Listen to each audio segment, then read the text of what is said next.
ஒரு வழியாக துணியெல்லாம் எடுத்து வச்சாச்சு. போய் சாப்பிட்றது தான் இப்போ வேலை. சட்னி வச்சுக்கோ, இந்தா. இன்னும் கொஞ்சம் வைங்கம்மா.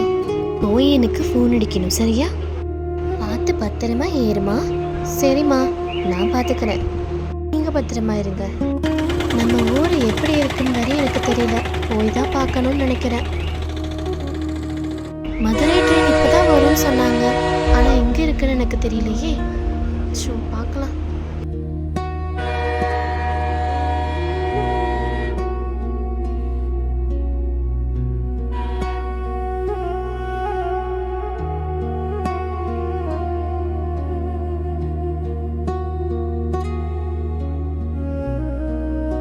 இந்த நேரத்தில் நான் எங்கே போய் ஆட்டோ டிரைவர் எழுப்புறது? எல்லாருமே தூங்கிட்டு இருக்காங்க.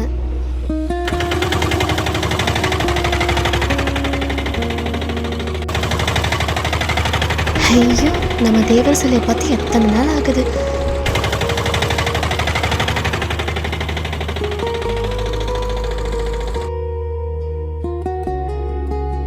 வாமா, ரொம்ப நேரம் ஆயிடுச்சு போல.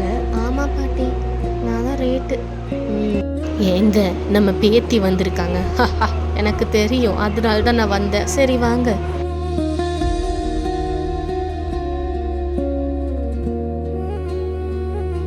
ஏத்தா, செத்த நேரம் தோப்புக்கு வரியா என் கூட? என்ன பாட்டி இப்படி கேட்டுட்டீங்க? எனக்கு தோப்புனா ரொம்ப பிடிக்கும்.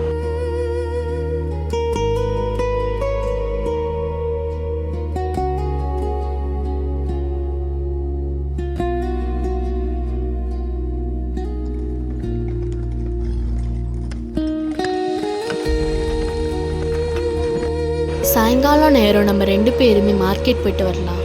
சரி பாட்டி.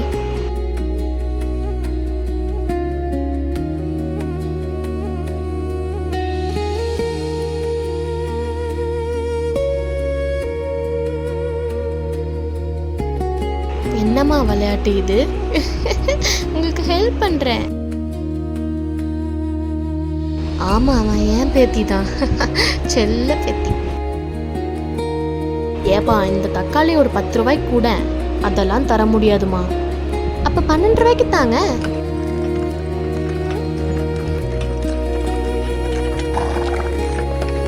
இந்த மாதிரி அரிசியை 3 தடவை கழுவுனாதான் சுத்தமாகும். அப்படியா? எனக்கு தெரியாது. அந்த வெங்காய கடைக்காரன் வெங்காயத்தையே 10 ரூபாய்க்கு தர மாட்டேங்கிறான். ஆமாம் பாட்டி, நானும் கேட்டேன். அடுத்து நம்ம அந்த கத்திரிக்காவை தான் எடுக்கணும்.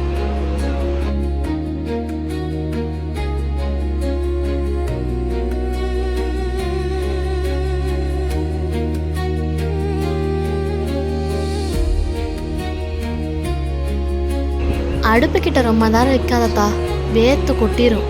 அதெல்லாம் ஒண்ணுமே இல்லை பாட்டி.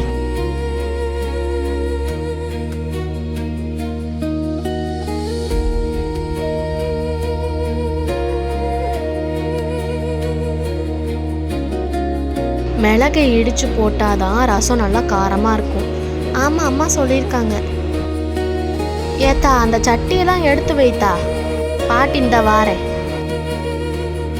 உங்க தாத்தாவுக்கு நான் பழிமாறினா ரொம்ப பிடிக்கும். ஓ அப்படியா? ஆமா, அங்க வை. ஏங்க, இன்னைக்கு நானும் பேத்தியும் சேர்ந்துதான் செஞ்சோம்.